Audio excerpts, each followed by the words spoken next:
we are going to start with the two of us, and Uzoma is working on establishing contact with us from Nigeria. I don't know if she's in the same place as Theodore. He said that the rains have made a difference in their connection. And Stacy, you and I have not been on the same screen for a long time. It has been a minute. And I called it my first living room experience because I was very new to all of this. And you were all talking about ageism, and I honestly didn't really have an idea of ageism, and I'm still in the learning mode on that. And so some of you were gathered together, and then I've just been watching you from off to the side thanks to LinkedIn and all that you have done. Am I right that you've been in Honduras, or do you have an impact there, but you haven't actually been there yourself? No, I started a project in Honduras a couple of years ago. So yes, I've been there several times, working with my organization. But when COVID hit, we right after we kind of changed directions to start a project in Nigeria. And that's where our main focus is right now. We'll go back to Honduras, but we're going to get Nigeria solidified and ramp that up to full speed. Oh my goodness. Speaking of Nigeria, Uzoma, can you see me well? Yes, sorry. I was handling my grandson. Yes, he was wonderful. He was giggling just before we went live. And I was like, what a wonderful sound. If he shows up again, that is just part of it. Just sometimes cats walk by. Sometimes I know in some situations people are going, can you hear that noise outside? Somebody is, and I said, not one, but two jackhammers were working on cement outside of our window once. Two of them. And I'm like, that's to me, it's part of the excitement of going live, just not doing a polished presentation, but having that opportunity to just come together and go, okay, we can hear each other, we can see each other. So Uzoma, I just feel like I need to grab you right now so that you don't go away. Are you teaching today, or are you on break? Actually, I'm in Canada helping my daughter who had a baby with her baby. So I'm actually on kind of leave. I've been here since April. I'll go back to Nigeria on Sunday. She had a baby sometime April 26th. So I've been helping her to, nurse the baby and, just get adapted. Oh, yes, getting adapted. How many children now? Two This or is more? This is the second one too, yeah. Oh, so that's the giggle that we heard was the first person, yeah. She's actually a handful. Oh, he's a handful. That sounds about right. So are you a grandma of two, or are there more grandchildren? Three. Grandma of three. Oh. My son's wife had a baby while I was here, sometime in May 23rd, precisely. And where is your son living, if you don't mind my asking? Nigeria. So you're going to go back on Sunday, and you're going to see that grandchild for the first time. You guys. Yay. I will just take your glow. I am not a grandmother yet. My son-in-law promises. Yes. I wish I could hold your little handful right now. Oh my goodness. Stacy, are you a grandma? No, no. Both of my kids, neither of them even have a significant other. So I got a couple more years. My You've got, daughter is yeah. 24, so, and then my son is 22. There Oh, you So go. not yet. There you go. Oh no. And my daughter's in no hurry. And I'm like, Yeah, mine you neither. you don't Nope. need I said to that be.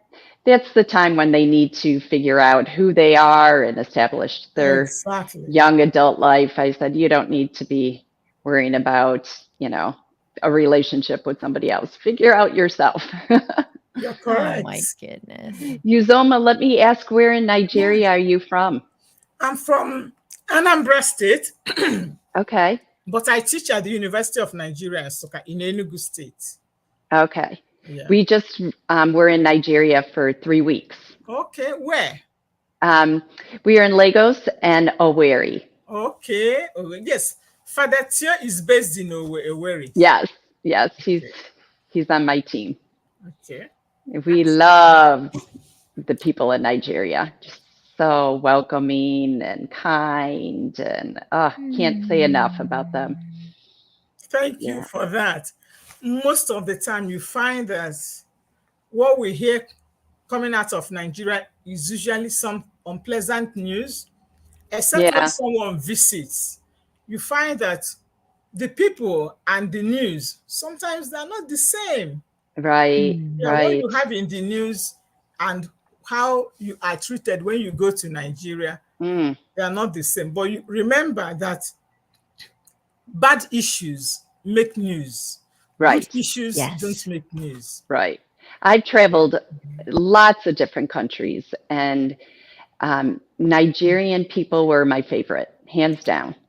Oh, I am serious. Like, Thank they treated you. us like royalty. I looked at my daughter and oh. I'm like, somebody needs to tell them we're not important.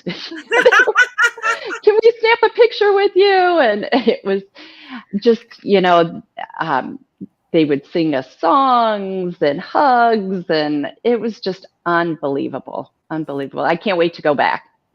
Oh, We are you very so much. patriotic anyway.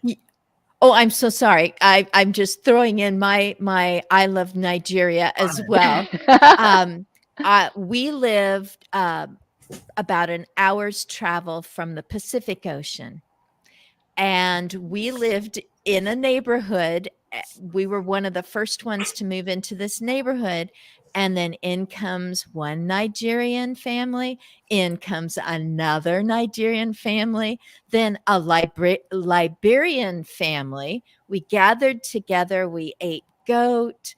My kids, their kids playing together, twins, stuff going on. It was wonderful. I would Yeah. love to be as good of a cook. Not a good cook. Inconsistent. There, good food will come out of my kitchen, but next time. But oh, just loved it. One gentleman, he went back home, and my husband gave him money and said, bring us back some of the clothing, and so my husband walks into church wearing this shiny blue, the hat, everything, walks into church, with his Nigerian friend. I love it. Yeah. So I thank you so much. And Thank you. what a crack up. You are in Canada right now. Yes. Okay, Stacy, you are in the US right now? I'm in Florida. You're in Florida, but you will be over in Nigeria for, oh my goodness, we're just Yeah. switching back and forth. Theodore did send one more message, and he says the connection's just not going to happen. And I thought, God, you're in charge of exactly what's going on, and as you know, he's listening. Yes. Yes. And I'm That's just, nice. I'm thrilled to know that he runs a center for elder digital literacy. I wanted to say it almost right. Elder digital literacy. I'm thinking that he would come next to me and I'd be going, I don't know what I clicked on. What did I do here? I was trying to bring this together. Help me, Theo, help me. And I would just be like, oh, good. I'm glad I had to go clear to Nigeria to find that. There are a number of just small situations, individuals. I know a married couple that work online with people of any age, but it tends to be people my age and beyond, that they just bring them into class and show them how to use AI, put, on their classes on screen. Maybe they do one live too. People, a gal in Arizona, she goes to a place where a lot of older people are living and just works with them on anything tech. You know what? Your kids, your grandkids, your great grandkids are trying to get you to use a smartphone Yeah. because they want to text you. So Yes. let's get you literate. Let's get Right. you confident.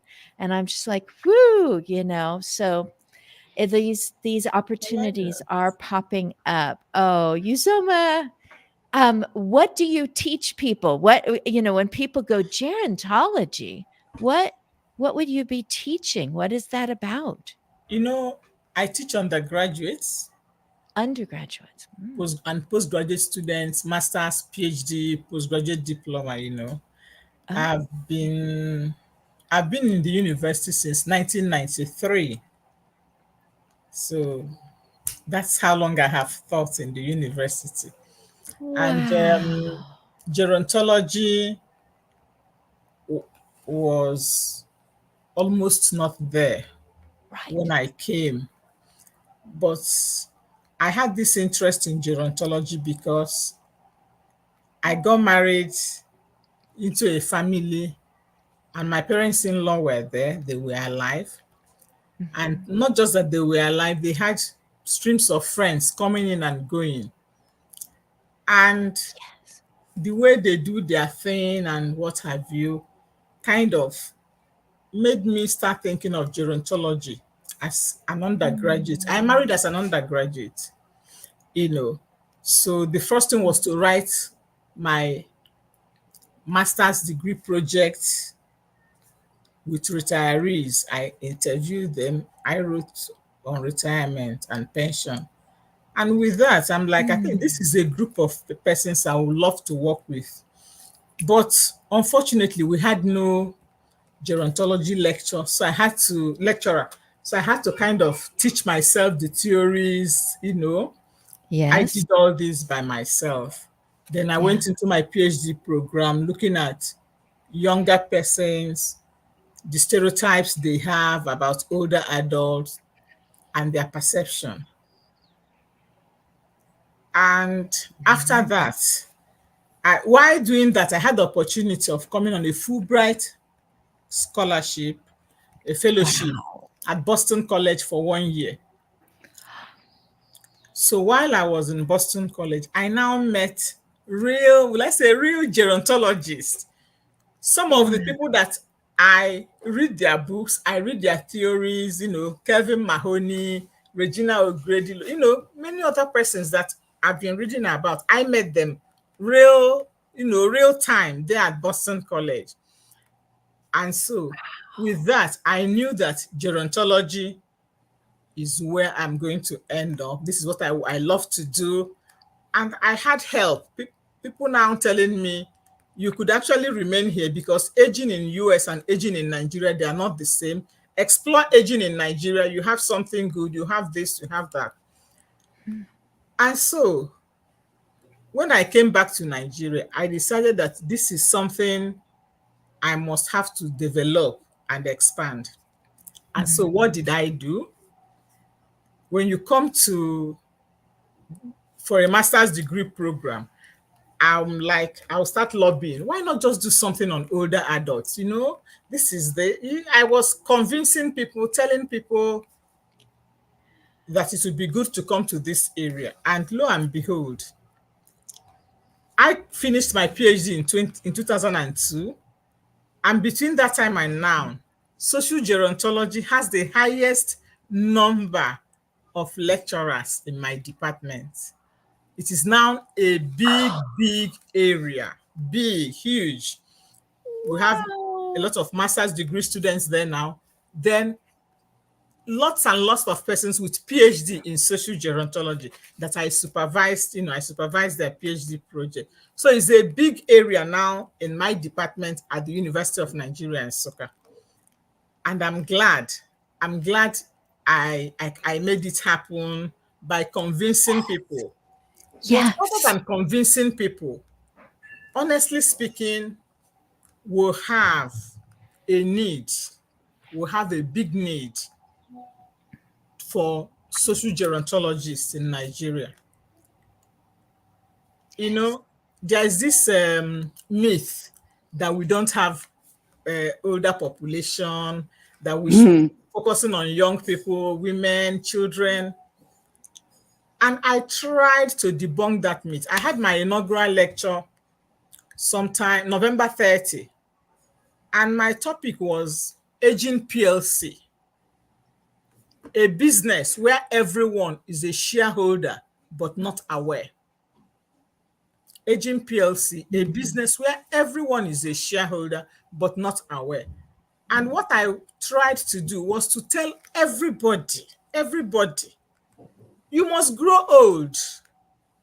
We are all going to grow old. Therefore, if we are able to put policies in place today, here and now, then all of us will be beneficiaries.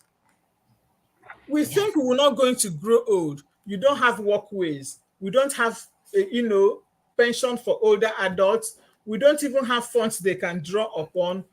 There are no social support system, both informal and formal, for older adults. We don't want to put them in place there simply because we are young. We think we will remain young. No.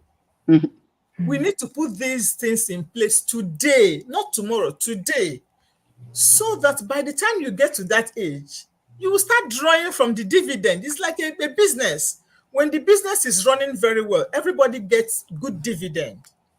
And that was the argument I tried to make.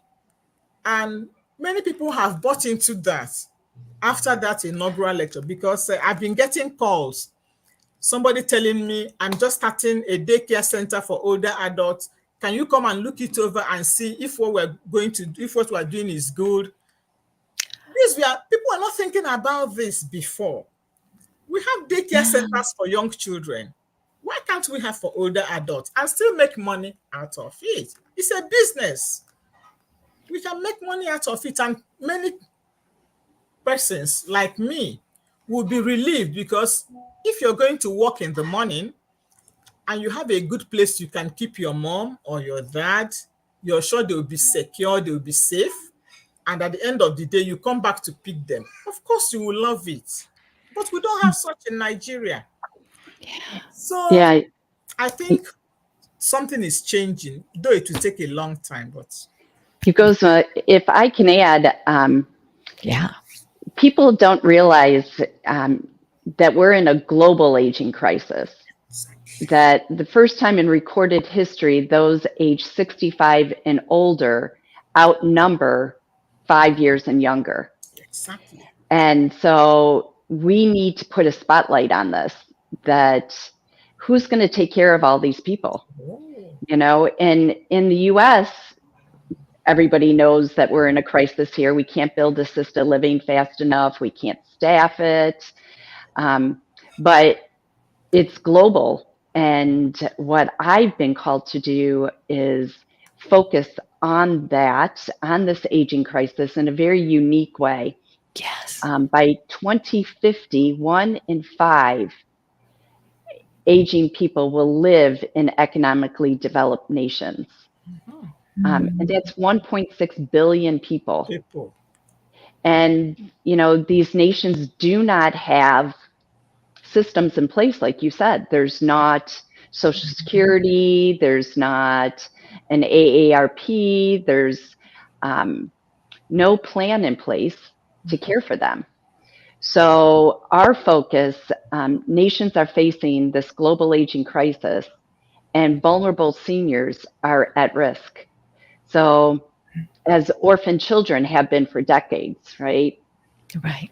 So Hands for Life is creating intergenerational homes and communities around the globe to pair orphan children with orphaned seniors.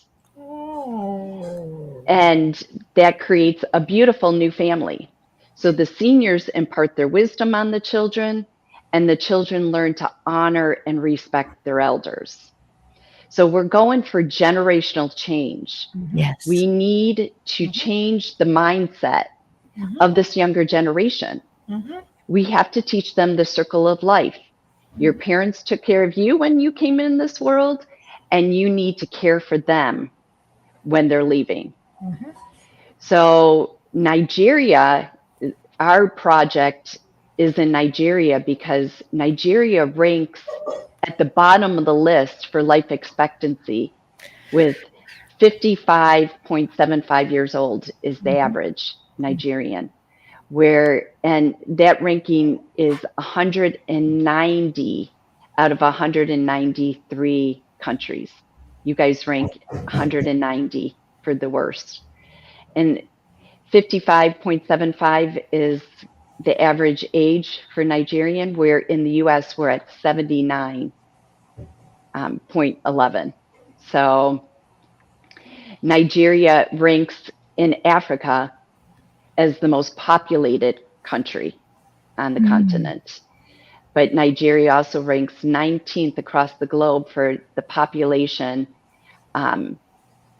with the most aging. And that's going to triple by 2050. Definitely. So something has to be done. Some spotlight has to be put on this crisis. And so I have partnered with Father Theo in Nigeria because he has a passion for seniors as well. And we are looking what my organization is called Hands for Life. And we will plant a campus, an educational campus in every economically developed nation, just one campus. It's just going to take one, because the whole point is to educate the nationals how to best care for this aging population, this vulnerable. And we are collaborating with senior living experts from all over the world on how can we put in a model that best cares for them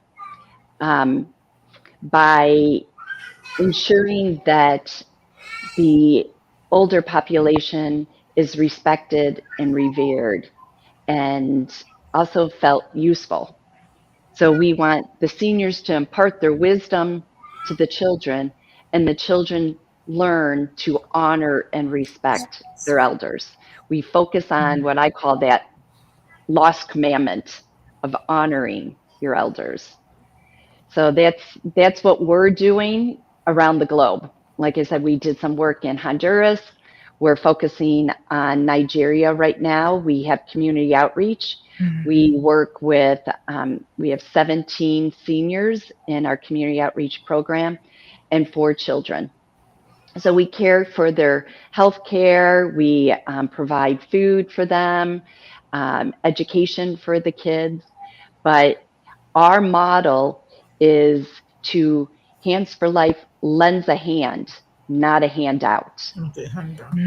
Very important that we teach people how to fish, not give them a fish, right? So what we did when we were in Nigeria a couple of weeks ago was we took our elders and we paired them with a younger population.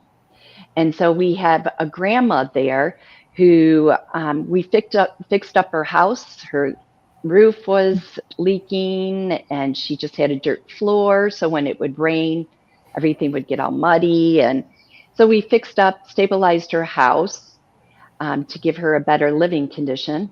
And we would bring her big bags of rice.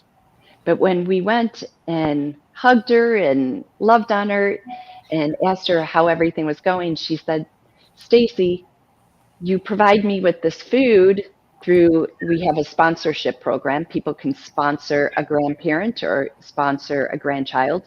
So you provide me with this food, but people come and steal it.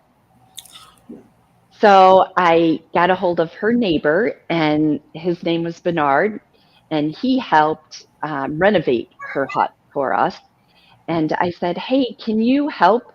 Could you prepare her food and then cook for her and bring it to her?" And he said, "Absolutely. She's like a mother to me." So what Hands for Life is doing is we're right now looking to get a sponsor for Bernard to provide money for him to start a business. So we'll raise some funds. We are looking for donors to raise a couple of $1,000s to put him into a brick making business where he can make bricks and sell them and provide for his 5 children and his wife and his mother, and then also for our grandma Catherine. So we're always looking for sustainable solutions. So, How can people care for each other in all seasons of life? How do people care for each other all season? Caring for the young and caring for the old. We said care for each other from the womb to the tomb. So that's just a little, okay. elevator pitch, kind of long elevator pitch on what we're doing globally to care for the seniors. It's a beautiful vision and mission, but we feel that this intergenerational relationships are the key to this long-term problem that we have. We have watching right now as we're live streaming is Steve Berger.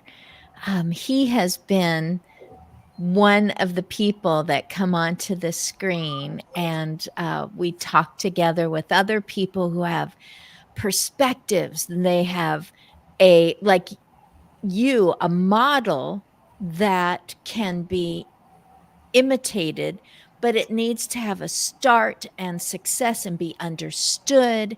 And people need to be empowered. Good people. Did you say Bernard? Mm-hmm. Yes. Yep. Good people need just that opportunity to step back and go, look at all these ways that I have passion and purpose, that I That's right.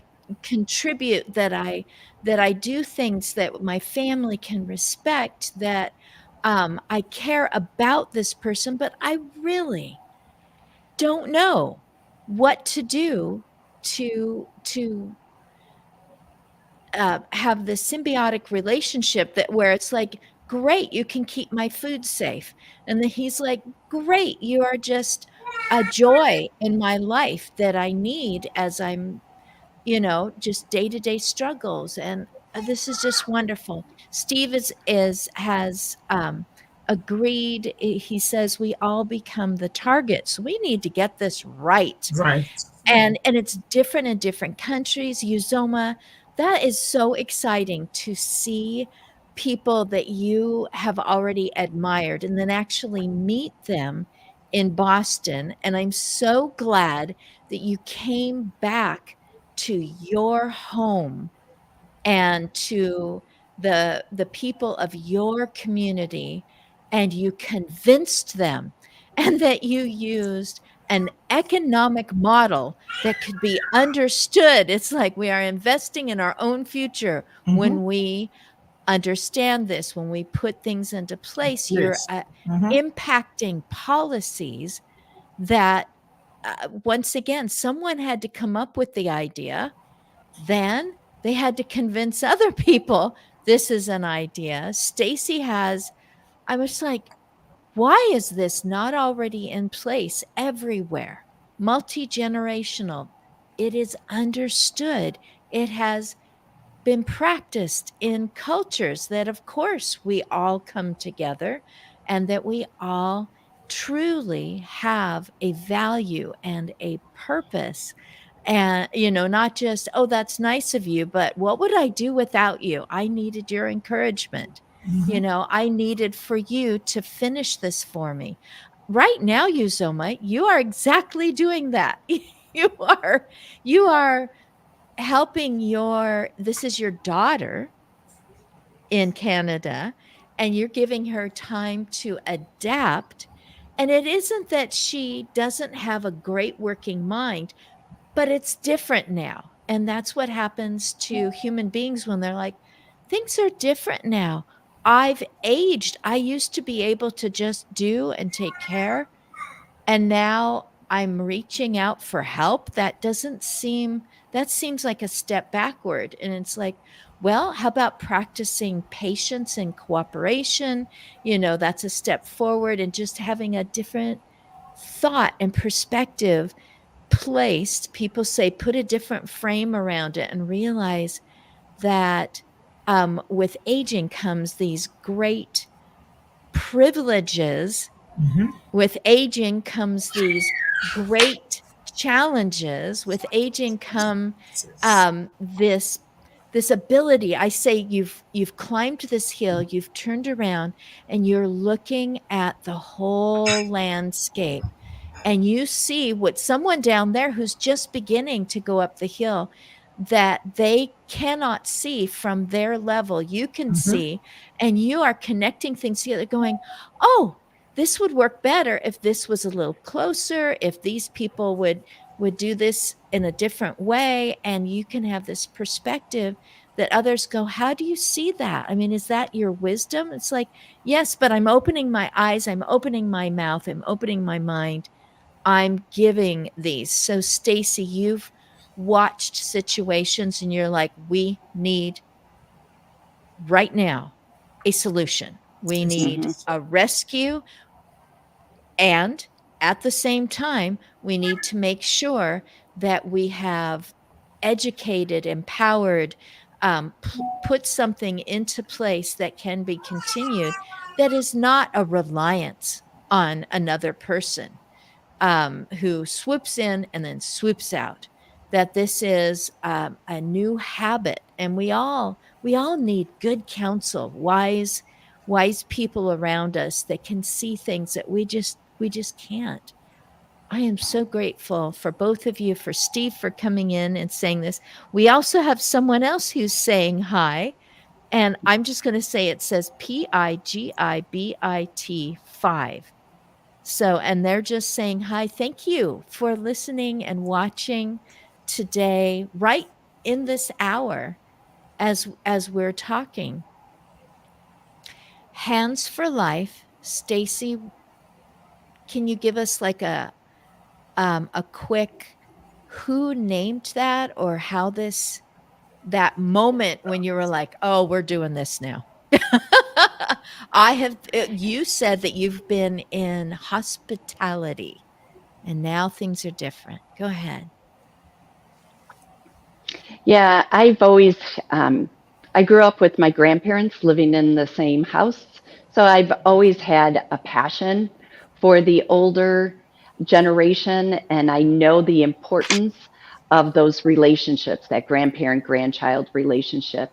And it was so important to me that I made sure that my children were able to experience that. So my mom and dad lived right next door to us when my kids were growing up. And so they had a beautiful relationship as well.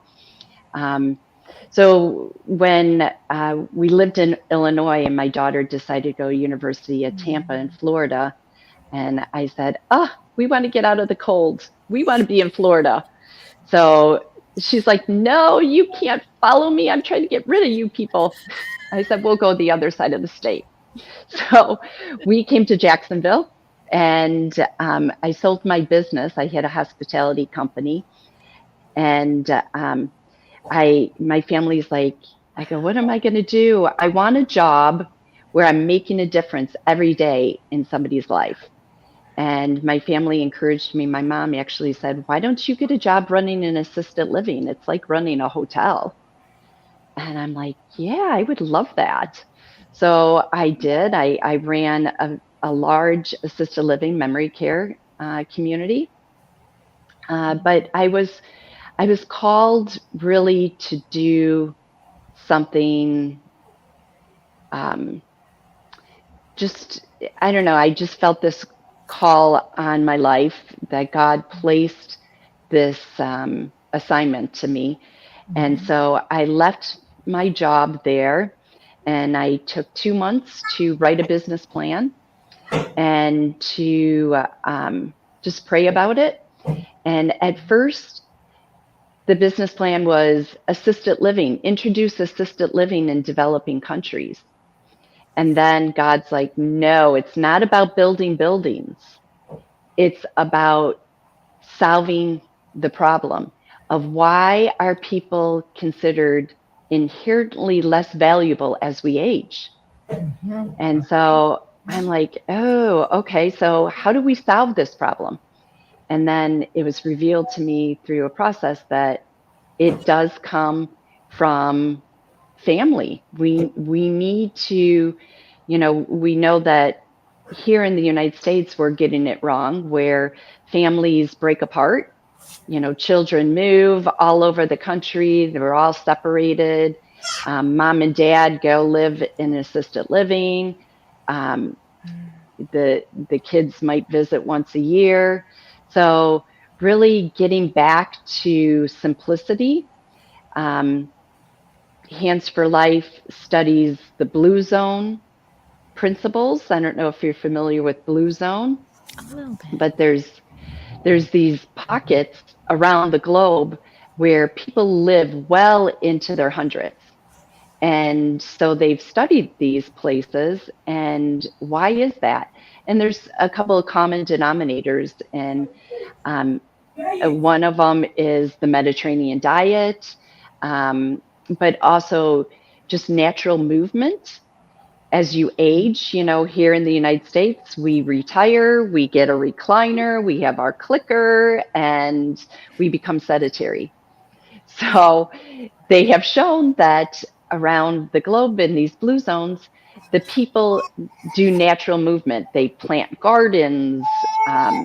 In Italy, they live in the 3 flats, so they're taking the stairs up. They walk up hills. So just everyday movement keeps you young, keeps you healthy, and increases your longevity, along with believing in a higher power. So having, that sense of purpose in your life. What am I here for? What is my calling? What am I supposed to be doing, contributing in this lifetime, and relying on God? And then also having community. They all have a sense of community. So just learning these principles increases your longevity and also your quality of life. And we're also implementing in our educational campus biophilic design, using the elements of nature and bringing them inside. Studies have showed if your hospital room has a window, the patient is going to heal much faster than a patient who's in a closed room with no sunlight, no view to nature. If you even just look outside a window and consume, a tree and the clouds and all of that helps with your chemistry, the biology and your chemistry that gives you, releases endorphins. And so there's a lot of science behind this that people can, every day in your lives, you can incorporate these principles to help you live longer and healthier. So there's a lot of work that we're doing that we hope to not only bring to developing countries, but everywhere across the world. People are, watching what we're doing and can implement this. Just going out into your community and volunteering to help elderly person who lives in your neighborhood. Just loving on, this older population. So important. Mm. Yeah. Yay. He's almost like, yep, you get Yeah. applause for that. Oh my goodness. I'm going to take a brief moment to say that I'm always grateful that my neighbor said you should be a caregiver.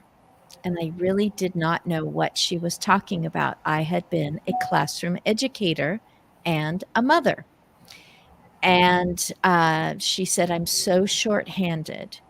And so, to put it in short, I was invited by either an individual or an individual's family to be part of their life in their home as an assistant.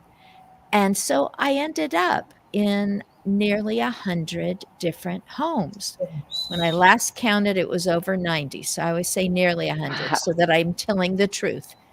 Um, if I go back to it, I'll make it over 100 different families. So I got to know everyone that was involved in their life. And I noticed that there were commonalities from situation to situation. And I'd write little notes.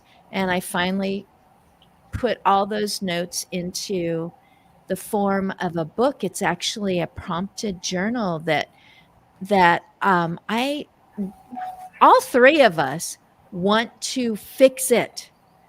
We want people to be informed. We want them to understand. We want their life to be better than it is if you just say, oh, I guess there's nothing left for me, or what can I do? What my little bit won't help. It's like, let's all do little bits. It will help.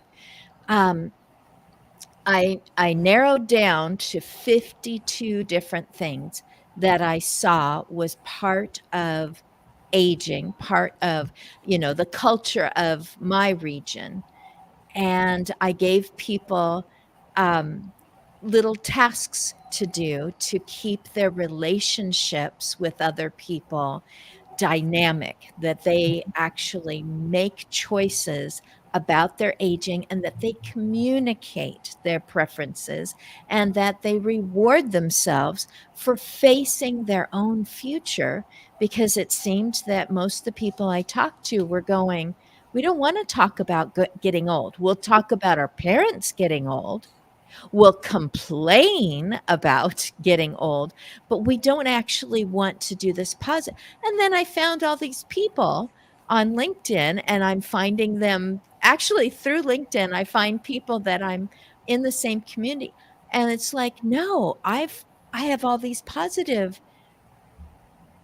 spins on my own aging. And Aging. that's what I learned from those people. Yes, they needed my assistance to expedite the sundries of safety and hygiene and good nutrition. But they taught me how it was that they were in their 90s and had vitality. And I will never forget the one person, 96, who said, I wish there was a think tank that they would allow old people in, because I have so much knowledge from all my years. I wish there was a place for me. And I'm like, why isn't there? Why is it like you stay over here, sit down, stay still, stay safe, let me feed you? Why can't a person keep being dynamic? And then the other one, just because I was with families to the end, because I was with people who would turn to me and just say, I'm telling you about all of my friends, but they have all passed away. And I just want you to know I'm talking about them as if they're alive right now, but I do remember and I do understand that they're gone. And they would confide in me the ways that they grieved. And so I put it into a short article, which expanded into a really skinny book, that everything, just losing a person to dementia, re grieving, seeing an obituary, getting a phone call that someone has been put on hospice. And I noticed that my aging people, I noticed how they were handling grief. And I thought, there it is again, that practice, that wisdom, the habits, the decades of watching how their grandparents grieved and how they did it in a healthful way, how they did it in a way that they didn't just push away the grief or deny it or wallow in it, but they created for themselves, this is my place. And it all started with realizing that I was grieving. These are people that I have been skin to skin with, that we have shared these experiences. And I needed to grieve my loss of that person that I had spent months or years with, but I didn't know where to do it or how to do it and keep that privacy of not telling people, oh, that I served that person and they died and I want to go to their funeral or I want to hang out with their family afterwards. And that wasn't my place. That wasn't my position. So what do I do with this? So I kind of wrote it for myself because caregivers are also caregrievers. So it goes a lot of different directions, but writing it down really helped me to put it out there. And I'm like, does this make sense to anyone? And apparently it does when you write it down, when you teach, when you pass something along, when you get together with people like both of you are from different cultures, different ages, different eras, and you find out, I know what you mean. I realize what you're saying. You're just like, yes, being understood, being cared about. We are to a point that I'm just going to turn it over to each of you to be able to share more because Uzoma is in her multi-generational situation right now in the home. I can still hear the voices. Hey, I was a preschool teacher as well as a grade school teacher. So those voices make me happy because I would create situations that would be very noisy and parents would be like, how can you stand this day to day? And I'm just like, this is joy and this is life and I love it. And Stacy, I really understand what it is like to be even just my age, but also to see the people that gave me the privilege of serving them in a caregiving capacity and see their delight and their energy to be around somebody who maybe is making really high-pitched screeching sounds, but still it's like, my goodness, look at that. They are coming into their own. And I don't know. I champion everything that you're doing. Uzoma, your name is on the screen right now. Let's start with you and then we'll finish with you before our hour is up, Stacy. So Uzoma, just anything more that you want to tell us about gerontology and the Boston and the culture of Nigeria and your own family. Is there anything that you're like, "Ooh, I wanna tell them at least this one more thing?" Yeah, many families are burdened by caregiving Mhm. because caregiving in Nigeria is so informal. Yes. Our government rely on statistics. The statistics says life expectancy is 55 or 51 or this. With that statistics, therefore, it means we have no older adults.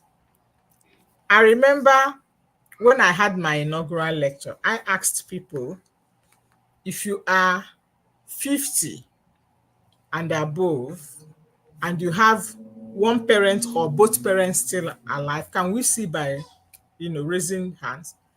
And many hands were up. And I asked again, if you are 20 years and below, and you have both grandparents maybe from your mother's side, from your father's side, or 4 of them, just if you have grandparents alive, you could see a lot of hands up. And so I argued that yes, statistics says life expectancy is 55.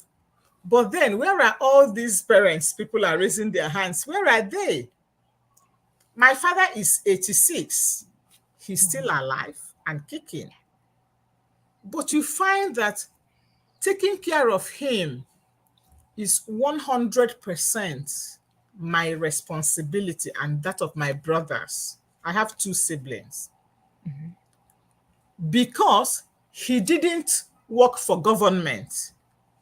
He was a businessman. And when he retired, we placed him on monthly pension from my salary. So each time I get paid, we have a standing order at the bank. Yes. Then I take him to hospital. He goes to the hospital once a month. He has some issues with prostate. He has some issues with high blood pressure. And now he is having a little issue with dementia. All these things are cared for by us without any support from the government. We employed a woman living with him in-house because we don't want somebody coming and going. She lives with him for the past 3 years now, since my mother passed. And we pay the woman on a monthly basis from our salary. We can afford to do this because I'm working, my brothers are working, we can afford to do it. We are even seen as the elitist, part of the society. What of people who can't afford to do it? And they are in the majority. They are in the majority. And government is not lending any helping hand. Only about 5% of older adults in Nigeria are on pension. Even then, the pension is less than nothing. My mom passed in 2001. Her pension was 12,000 naira. 12,000 naira is maybe about $10 a month. That is her pension. Meanwhile, she worked as a teacher and retired. She didn't retire at the lowest. So, what of others who can't afford to hire a living help for their parents, who can't afford to take their parents to the hospital every month? I have a doctor on retainership that I pay monthly. I have a nurse that comes to the house every week to take his BP and his sugar, whatever, every week. I pay the woman monthly. Then we have this woman that lives in, that does the cooking, the washing, and every other thing. Majority can't afford this service. Majority can't. And so you find that many older adults in Nigeria are at the mercy of the family. Many families can't afford. And that brings in what? Elder abuse.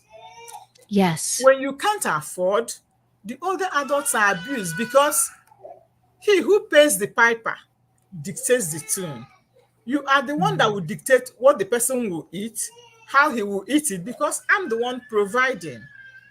I'm the one doing this, I'm the one doing that. And I don't think that is what I want for myself when I grow old. I want to be able to have freedom to make choices when I grow old. But most older adults can't because they don't have the wherewithal. And so I am still thinking that we need government to start thinking about policies that will help make the life of older adults better. They can bring in even investors, private investors. I know many people will not mind paying a little for the care of their parents and so on. But government must lead, then others will follow. Because we need regulation. I'm talking about having older adults home, I'm talking about having daycare centers for older adults and what have you. But it must be regulated. If it is not regulated, it will be abused. Who will bring the regulation? Government. So government must take the lead, and then we will follow. We can join. We will provide the needed advice and consultancy that they need. And it shouldn't be tomorrow. It should be today. If we start today. Very good. Very good. Yeah, and that's it comes down to education. We need to educate people on how to be caregivers. We need to lobby for the government to participate. It's really change. We need to do something. Something has to happen here. My last remarks are that, I'm all about the circle of life. And your parents care for you, you care for. In the last 2 years, and in a 22-month span of time, our family has experienced so much loss. You talked about grief, and in 2 years ago, on June 2nd, I had breast cancer surgery. And then 3 days later, my 24-year-old son accidentally fell 10 stories to his death. And I was grieving, and I was going through radiation. And then my dad got sick, and I had to caregive for him. And he was diagnosed with stage 4 lung cancer. So 24/7, I was caregiving for him, bathing him, toileting him. I saw my father's entire body at the end, and he passed away 6 weeks later. Then my aunt, she had lung cancer, so I had to go caregive for her in New York. And then she passed. And then my mom, she was fell out of a golf cart. She got ejected out of a golf cart and broke her leg. And so I spent 6 months caregiving for her, and she developed an infection. And she passed away this March. And Friday, we leave for my mother-in-law's funeral. So 5 family members within 22 months. Dealing with grief, dealing with caregiving, dealing with death. It's been a lot. It's been a lot. But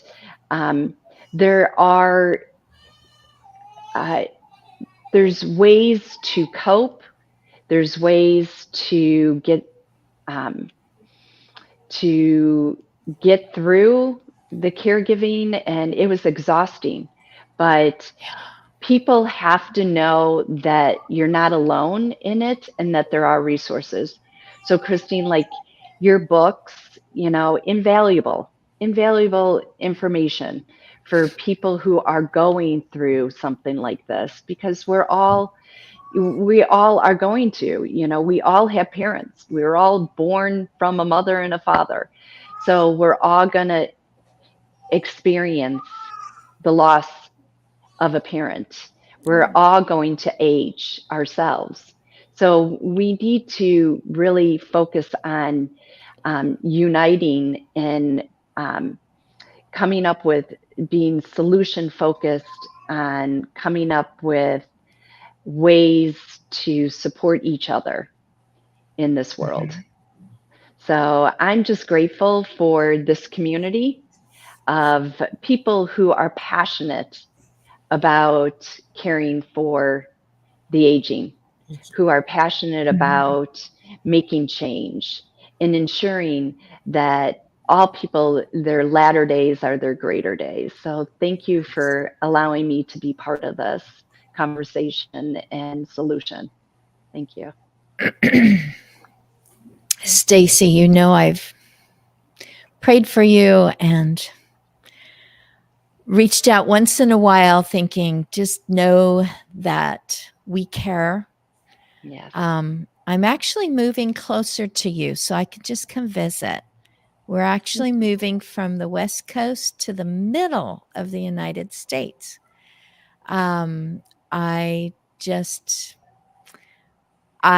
I think it will probably be exactly when you are probably over in Nigeria. So we'll just keep playing back and forth like ping pong paddles or something. But you started this before this 22 months. You were like, I need to do something that really makes a difference, be a person of substance. And you actually, in a way, remind me of the people that I provided care for, because they were just individuals. Yes, there was a number of birthday candles. They were just individuals, and they had contributed to life. They had seen horrors. They had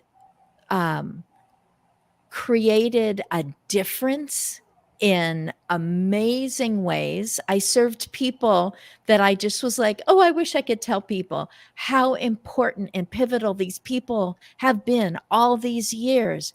That it just, all that they have changed, they've changed the world for one person, or they've changed the course of history.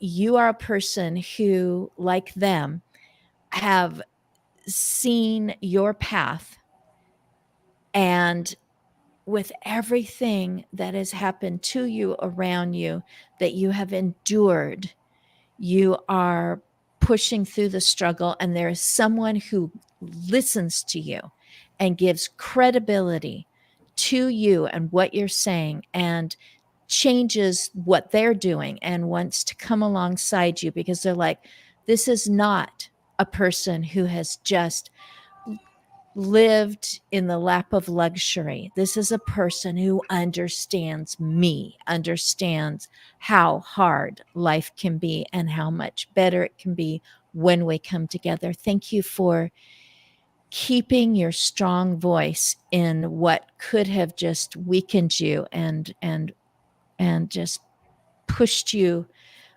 down, and I'm sure that it did. And I'm just so grateful that that we had this hour together, that you and Uzoma know of each other. You haven't met each other before.